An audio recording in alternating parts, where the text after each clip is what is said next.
അസ്സലാമു അലൈക്കും വറഹ്മത്തുള്ളാഹി വബറകാതുഹു. ഖുർആൻ പഠനം 1467 സൂറത്തുൻ നഹൽ 90-ാം സൂക്തത്തിന്റെ വിശദീകരണം തുടർച്ച. ബിസ്മില്ലാഹിർ റഹ്മാനിർ റഹീം. അൽഹംദുലില്ലാഹി റബ്ബിൽ ആലമീൻ വസല്ലല്ലാഹു വസല്ലമ വബാറക അലാ സയ്യിദിനാ മുഹമ്മദിൻ വഅലാ ആലിഹി വസഹ്ബിഹി വമൻ തബിഅഹും ബിഇഹ്സാനിൻ ഇലാ യൗമിദ്ദീൻ. അമ്മാ ബഅദ്. പ്രിയമുള്ളവരെ, വിശുദ്ധ ഖുർആനിൽ അല്ലാഹു തആല ഇന്നല്ലാഹ യഅ്മുറു ബിൽ അദ്ലി വൽ ഇഹ്സാനി വഇതാഇ ദിൽ ഖുർബാ വയൻഹാ അനിൽ ഫഹ്ശാഇ വൽ മുൻകരി വൽ ബഗ്യി യഅലുകും ലഅല്ലകും തദക്കറൂൻ എന്ന ആയത്തിന്റെ വ്യാഖ്യാനമാണല്ലോ നമ്മൾ പറഞ്ഞു തുടങ്ങിയത്. അല്ലാഹു 3 കാര്യങ്ങൾ കൽപ്പിക്കുകയും 3 കാര്യങ്ങൾ വിരോധിക്കുകയും ചെയ്യുന്നു. ആ കൽപ്പിച്ച 3 കാര്യങ്ങൾ നമ്മുടെ ജീവിതത്തിന്റെ സർവതല സ്പർശിയായി നിലകൊള്ളുന്ന വിഷയങ്ങളിലേക്ക് സൂചനയാണ് എന്നതിന്റെ ചില വശങ്ങളാണ് കഴിഞ്ഞ ക്ലാസ്സിൽ നമ്മൾ പറഞ്ഞത്. അതിൽ എന്ന് പറഞ്ഞാൽ അള്ളാഹുവിനെ മാത്രം ആരാധിക്കണം എന്നതാണ്, ശിർക്ക് ചെയ്യരുത് എന്നാണ് ഒരു വ്യാഖ്യാനം. എല്ലാ വിഷയത്തിലും അതിൻ്റേതായിട്ടുള്ള നീതി നടപ്പാക്കുക അഥവാ അതിൽ ക്രമമനുസരിച്ച് പ്രവർത്തിക്കുക എന്നതാണ് മറ്റൊരു വ്യാഖ്യാനം. ബഹുമാനപ്പെട്ട ഇമാം ത്വബരി അവിടുത്തെ തഫ്സീറിൽ രേഖപ്പെടുത്തിയത് കാണാം. ബഹുമാനപ്പെട്ട ഖുർആനിൽ അല്ലാഹു സുബ്ഹാനഹു വ തആല ഇവിടെ ഇന്നല്ലാഹ യഅ്മുറു ബിൽ അദ്ൽ, അല്ലാഹു സുബ്ഹാനഹു വ തആല നീതി കൽപ്പിക്കുന്നു എന്ന് പറഞ്ഞു. ആ നീതി കൽപ്പിക്കുക എന്ന് പറഞ്ഞതിൽ അതിന്റെ അർത്ഥം എന്താ? നീതി, അദ്ൽ എന്ന് പറഞ്ഞാൽ അൽ ഇൻസാഫ്, നിഷ്പക്ഷത പുലർത്തുക എന്നാണ്. എന്നാൽ ഒമിനൽ ഇൻസാഫി, നിഷ്പക്ഷത പുലർത്തുക എന്നതിൽപ്പെട്ടതാണ് അൽ ഇഖ്റാറു ബിമാൻ അൻഅമ അലൈനാ ബിനിഅമതി. ഏതൊരാളാണോ നമുക്ക് അനുഗ്രഹം ചെയ്തു തന്നതെങ്കിൽ അദ്ദേഹം ചെയ്തു തന്ന അനുഗ്രഹം നമ്മൾ സമ്മതിക്കുക. അതേപോലെ തന്നെ അശ്വശുക്രു ലഹു അലാ ഇഫ്ളാലി, അദ്ദേഹത്തിന് നമുക്കുണ്ടായ ആ അനുകമ്പക്കും അനുഗ്രഹത്തിനും നമ്മൾ നന്ദി രേഖപ്പെടുത്തുക. അതുപോലെ തവല്ലിൽ ഹംദി അഹ്ലഹു, ആരെയാണോ പ്രശംസിക്കാനും സ്തുതിക്കാനും അർഹതയുള്ളത് അത് അവർക്ക് നമ്മൾ വകവെച്ചു കൊടുക്കുക. ഇതൊക്കെയാണ് നിഷ്പക്ഷത. വൈദാക്കാന ദാലിക ഹുവൽ അദ്ൽ, ഇതാണ് നീതിയെങ്കിൽ, ഇതാണ് നിഷ്പക്ഷതയെങ്കിൽ. വലം യകുല്ലിൽ ഔസാനി വൽ അസ്നാമി ഇൻദനാ യദുൻ തസ്തഹിഖുൽ ഹംദ അലൈഹ, ബിംബങ്ങൾക്കും പ്രതിഷ്ഠകൾക്കുമൊന്നും നമുക്ക് എന്തെങ്കിലും ഒരു ഉപകാരം ചെയ്തു തന്നതിന്റെ പേരിൽ അവരെ പ്രശംസിക്കാൻ മാത്രമുള്ള സംവിധാനമൊന്നും, അതിനുള്ളൊരു ബാധ്യതയൊന്നും നമുക്കില്ലാത്ത വിധം ഒരു നേട്ടവും അവരിൽ നിന്നുണ്ടായിട്ടില്ലെങ്കിൽ പിന്നെ കാന ജഹ്ലൻ ബിനാ, പിന്നെ നമ്മൾ വിവരക്കേട് ചെയ്യുന്നവരാവുമല്ലോ. എന്ത്? ഹംദുഹ വഇബാദത്തുഹ, ആ ബിംബങ്ങൾക്ക് ആരാധന ചെയ്യലും അതേപോലെ തന്നെ ആ ബിംബങ്ങളെ പ്രശംസിക്കലുമൊക്കെ പ്രശംസിക്കപ്പെടേണ്ടവനെ പ്രശംസിക്കലാണല്ലോ നിഷ്പക്ഷത. എങ്കിൽ പ്രശംസിക്കപ്പെടാൻ അർഹതയില്ലാത്തവന് പ്രശംസ വകവെച്ചു കൊടുക്കുക എന്ന് പറയുന്നത് അതിശയോക്തിയല്ലേ?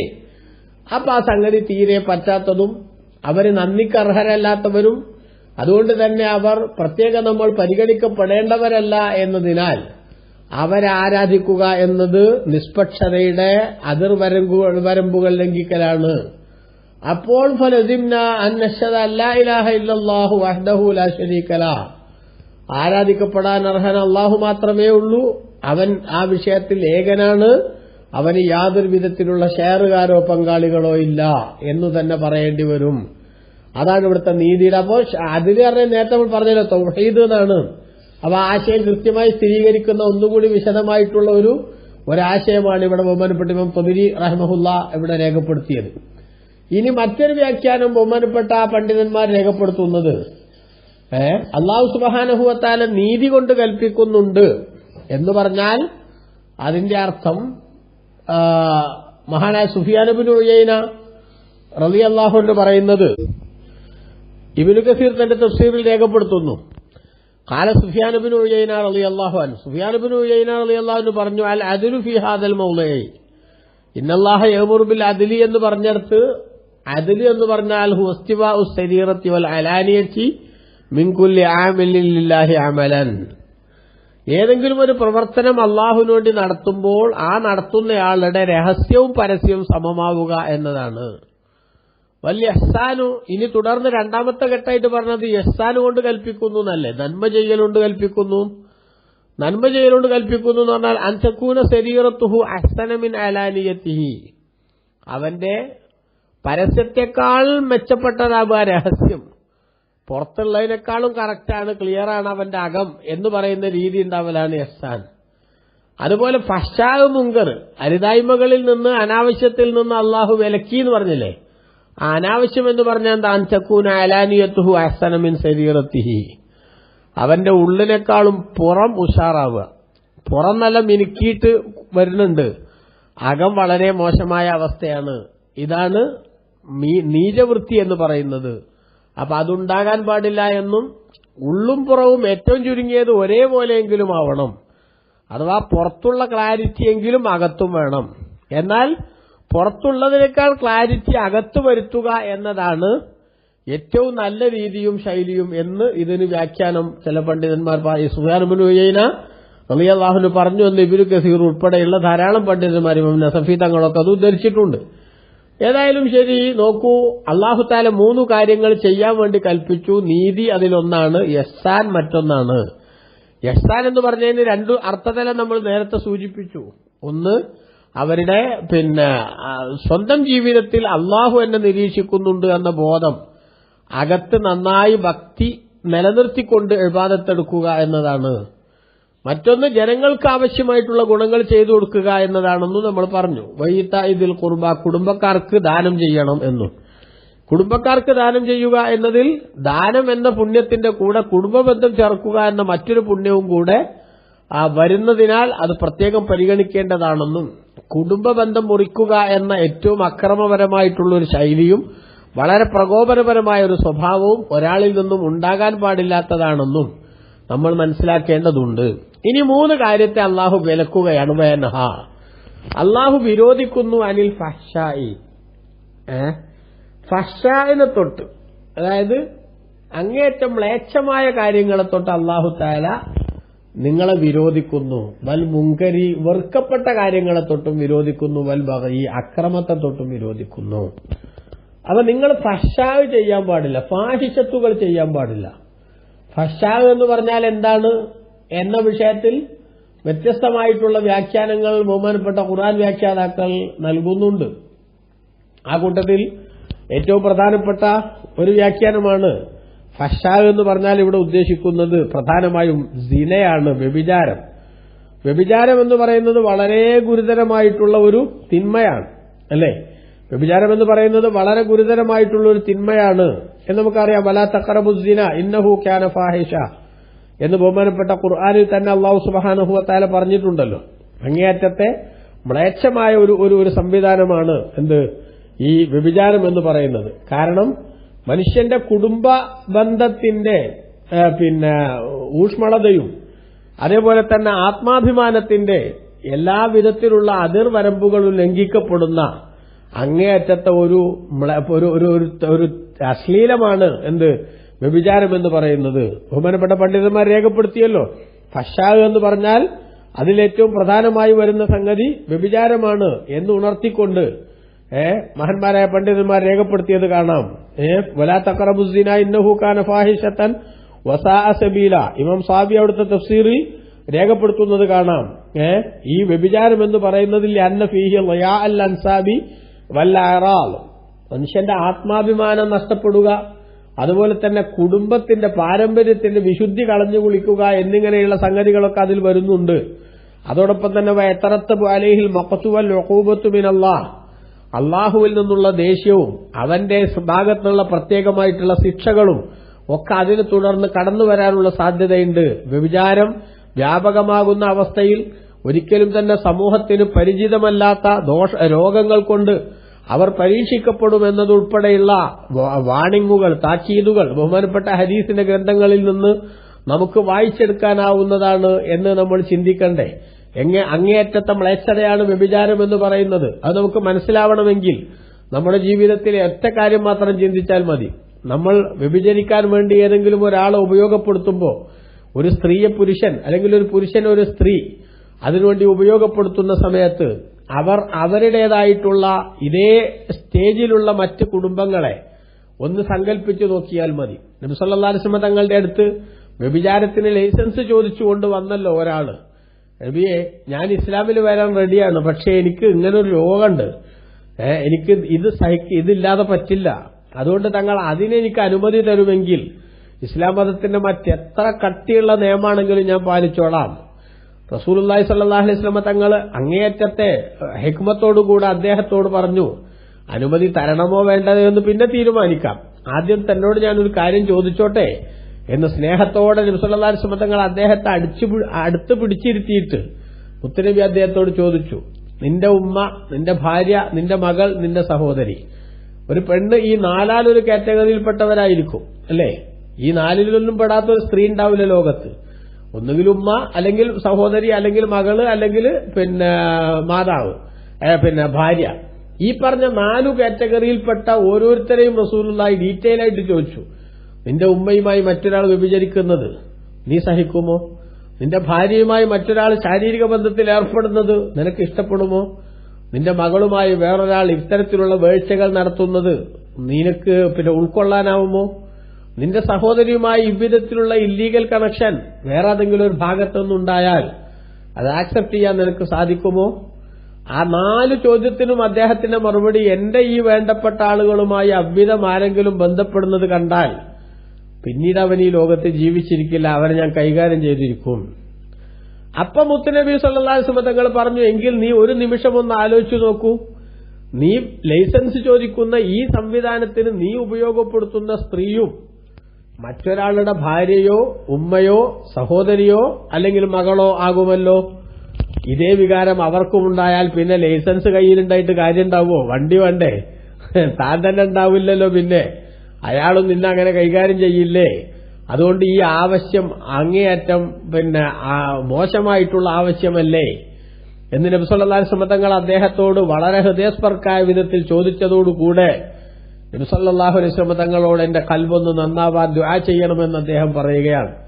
മുത്തുനബി അദ്ദേഹത്തിന്റെ നെഞ്ചിലടിച്ചുകൊണ്ട് അദ്ദേഹത്തിന്റെ ഹൃദയം ശുദ്ധിയാക്കാനും അദ്ദേഹത്തിന്റെ സ്വകാര്യ അവയവങ്ങൾക്ക് വിശുദ്ധി നിലനിർത്താനും വേണ്ടി പ്രാർത്ഥിക്കുകയും പിന്നീട് അത്തരത്തിലുള്ള ദുശ്ചിന്തകളൊന്നും തന്നെ മനസ്സിലില്ലാത്ത വിധം പാപരഹിതവും കളങ്കമില്ലാത്തതുമായ ജീവിതം കൊണ്ട് ധന്യമായി അദ്ദേഹത്തിന്റെ മുന്നോട്ടുള്ള ഗമനം സാധ്യമാക്കുകയുണ്ടായത് ഇസ്ലാമിക ചരിത്രത്തിൽ കാണാം.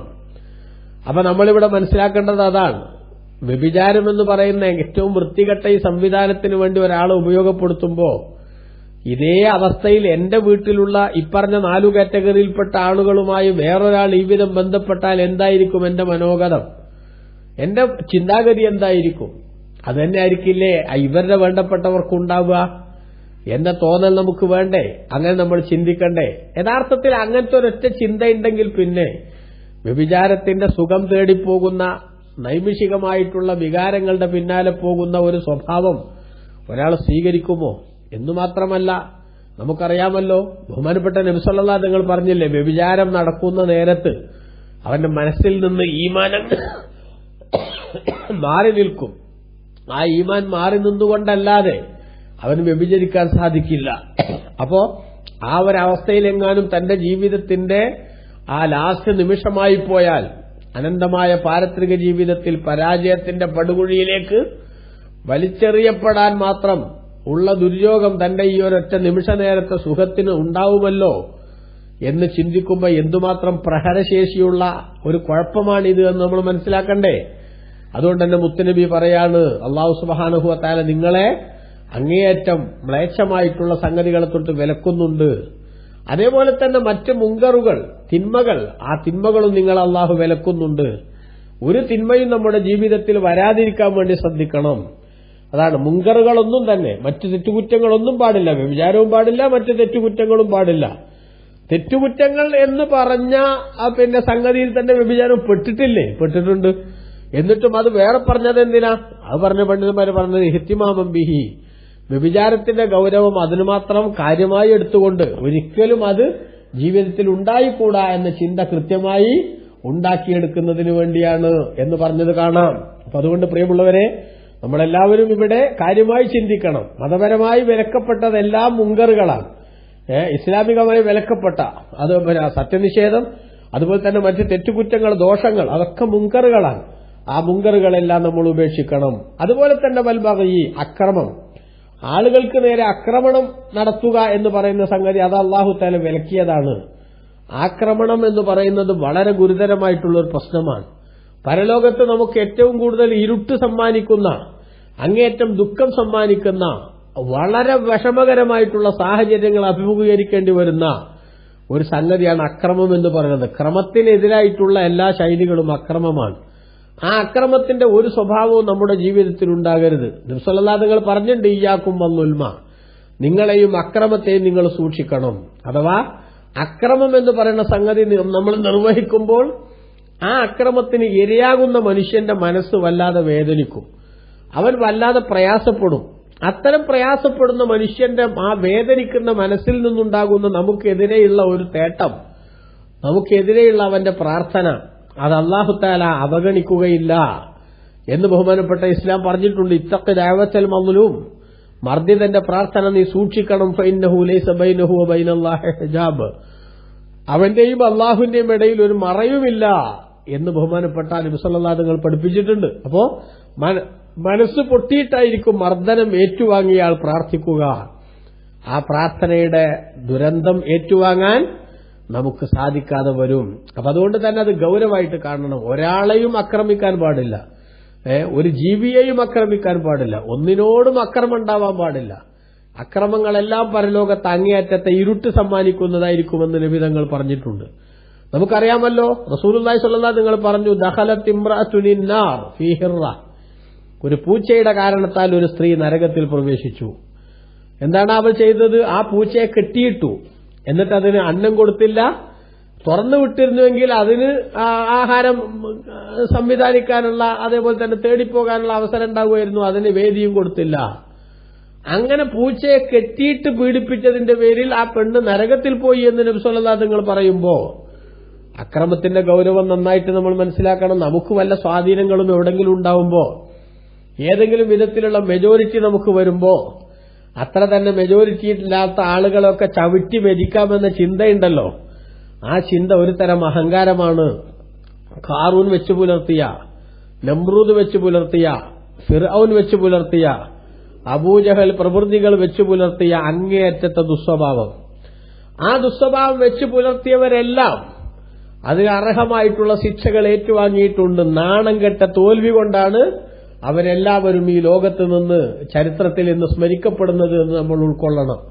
ഒരക്രമിക്കും തൽക്കാലത്തേക്ക് ഒരു പക്ഷെ അവന് വിജയമുണ്ടായേക്കാം, തൽക്കാലം അവൻ പിടിച്ചു നിന്നേക്കാം. പക്ഷെ അവന്റെ ജീവിതത്തിൽ അതിന്റെ ദുരന്തം അവൻ അനുഭവിക്കുക തന്നെ വേണ്ടിവരും എന്നാണ് ബഹുമാനപ്പെട്ട ഇസ്ലാം പഠിപ്പിക്കുന്നത്. അക്രമത്തിന് അല്ലാഹു സുബ്ഹാനഹു വ തആല നൽകുന്ന ശിക്ഷയുടെ എളുപ്പം, അതേപോലെ കുടുംബബന്ധം മുറിച്ചാൽ അതിന് അല്ലാഹു തആല നൽകുന്ന ശിക്ഷയുടെ എളുപ്പം, അത് വല്ലാത്ത സ്പീഡിലാണ് നമുക്ക് നേരെ വരിക എന്ന് തന്നെ ഹദീസിന്റെ ഗ്രന്ഥങ്ങൾ പരിശോധിക്കുമ്പോൾ നമുക്ക് കാണാൻ സാധിക്കും അത്തരത്തിലുള്ള പദപ്രയോഗങ്ങൾ. അതുകൊണ്ട് തന്നെ അത് പ്രത്യേകം ശ്രദ്ധിക്കേണ്ട കാര്യമാണ് എന്ന് അല്ലാഹു ഉണർത്തുന്നു. പ്രിയമുള്ള സഹോദരങ്ങളെ, ഈ പറഞ്ഞ ആയത്തുകളെ വിശദീകരിച്ചുകൊണ്ട് മഹാന്മാരായ പണ്ഡിതന്മാർ രേഖപ്പെടുത്തുന്നത് കാണാം. ഇമാം നസഫി അവിടുത്തെ തഫ്സീറിൽ രേഖപ്പെടുത്തുന്നു, വഹാദിഹിൽ ആയത്തു, ഈ സൂക്തം, അതായത് ഇന്നല്ലാഹ യഅ്മുറു ബിൽ അദ്ലി വൽ ഇഹ്സാൻ വഇതാഇ ദിൽ ഖുർബാ വയൻഹാ അനിൽ ഫഹ്ശാഇ വൽ മുൻകരി വൽ ബഗി യഅദുകും ലഅല്ലകും തദക്കറൂൻ എന്ന ഈ 90-ാം സൂക്തം സൂറത്തുൻ നഹലിന്റെ സബബു ഇസ്ലാമി ഉസ്മാൻ ഇബ്നു മദ്ഊൻ റളിയല്ലാഹു അൻഹു, ഉസ്മാൻ ഇബ്നു മദ്ഊൻ റളിയല്ലാഹു അൻഹു മുസ്ലിം ആവാനുള്ള കാരണമാണ്. അതായത് ശരിയായ ഇസ്ലാമിന്റെ കൾച്ചർ ഉൾക്കൊണ്ടത് അപ്പോഴാണ്. അതായത് ഫഇന്നഹു ഖാല, മഹാൻ പറഞ്ഞിരുന്നു, മാ കുന്തു അസ്ലംതു ഇല്ലാ ഹയാ മിൻഹു അലൈഹിസ്സലാം, മുത്തുനബിയോടുള്ള ഒരു ലജ്ജ കൊണ്ട് ആണ് ഞാൻ മുസ്ലിം ആയിരുന്നത്.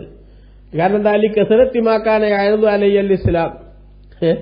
എപ്പോഴും എന്നോട് ഇസ്ലാമിനെ കുറിച്ച് ഇങ്ങനെ പറയുമ്പോ, കുറെ വട്ടം പറയുമ്പോ എങ്ങനെ പിന്നെ ഇതിനോട് പ്രതികരിക്കാതിരിക്കുക എന്ന നിലക്ക് ഞാൻ മുസ്ലിമായെന്ന് വരുത്തിയതായിരുന്നു നേരത്തെ. പക്ഷെ വലം യസ്തഖറൽ ഈമാനു ഫീ ഖൽബി, എന്റെ മനസ്സിൽ വിശ്വാസം അങ്ങ് ഉറച്ചിരുന്നില്ല, സീറ്റിംഗ് ആയിരുന്നില്ല. എന്നാൽ ഹത്താ നസലത്ത് ഹാദിഹിൽ ആയത്തു അന ഇൻദഹു, ഞാൻ നബി സല്ലല്ലാഹു അലൈഹി തങ്ങളുടെ അടുത്ത് ഇരിക്കുമ്പോഴാണ് ഈ സൂക്തം ഇറങ്ങുന്നത്.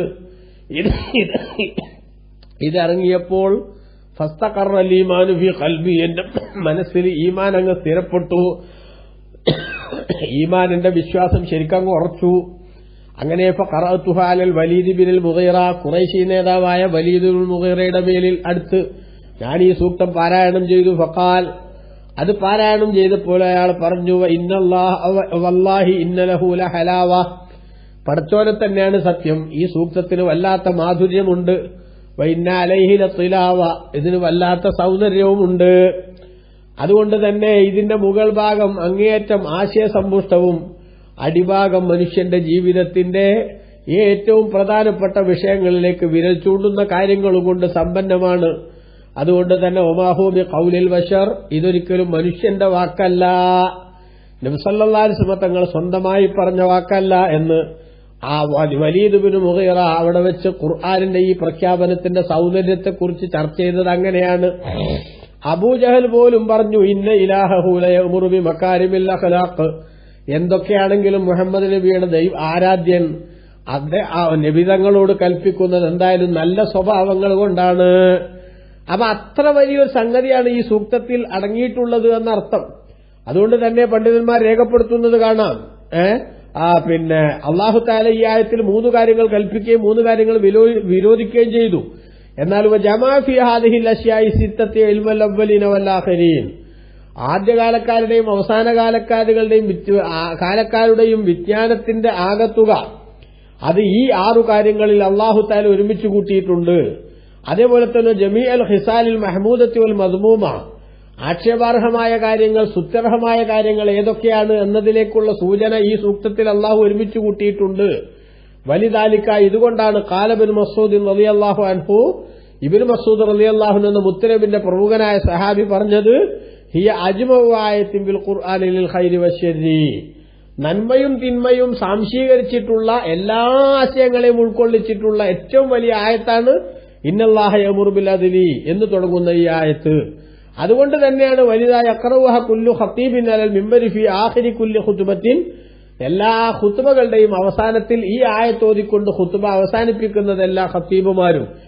അതുകൊണ്ട് തന്നെയാണ് അത് ജനങ്ങൾക്കെല്ലാവർക്കും ലിതകൂന ഇളത്തൻ ജാമിഅത്തൻ ലികുല്ലി മഅ്മൂരിൻ മൻഹിയിൻ, വിലക്കപ്പെട്ട കാര്യങ്ങൾ ഒഴിവെന്ന് മാറി നിൽക്കാനും കൽപ്പിക്കപ്പെട്ട കാര്യങ്ങൾ അനുസരിക്കാനുള്ള പ്രചോദനം ലഭിക്കുന്നതിനും ഇത് വേദിയാവാനാണ് എല്ലാ ഖുതുബകളുടെയും അവസാനത്തിൽ ഈ സൂക്തം പാരായണം ചെയ്യുന്നത്.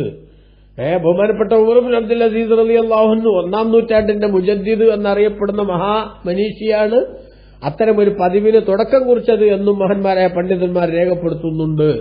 അപ്പൊ അതുകൊണ്ട് തന്നെ ഈ സൂക്തത്തിന്റെ അന്തസത്ത ഉൾക്കൊണ്ടുകൊണ്ട് ജീവിക്കണം. അനീതിക്കെതിരെ, അക്രമത്തിനെതിരെ, അസാൻമാർഗിക പ്രവർത്തനങ്ങൾക്കെതിരെയൊക്കെ നമ്മൾ കൃത്യമായ നിലപാട് സ്വീകരിക്കണം. നന്മയും സ്തുത്യർഹമായ പ്രവർത്തനങ്ങളും ജീവിതത്തിന്റെ ഭാഗമാക്കി മാറ്റണം. അല്ലാഹു നമുക്കെല്ലാവർക്കും അതിന് തൗഫീഖ് നൽകട്ടെ. ആമീൻ. വസല്ലല്ലാഹു വസല്ലം വബാറക അലാ സയ്യിദിനാ മുഹമ്മദ് വആലിഹി വസഹ്ബിഹി അജ്മഈൻ വൽഹംദുലില്ലാഹി റബ്ബിൽ ആലമീൻ.